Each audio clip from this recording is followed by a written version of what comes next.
Your student ID is a vital credential that grants you access to various campus facilities and services. The first step is to head over to the front desk on the fourth floor of the main campus.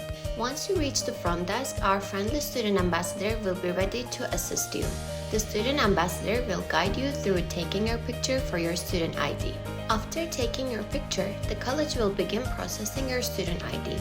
It will take approximately 3 business days to prepare your student ID. Return to the front desk on the 4th floor to collect your student ID and the special FCT lanyard.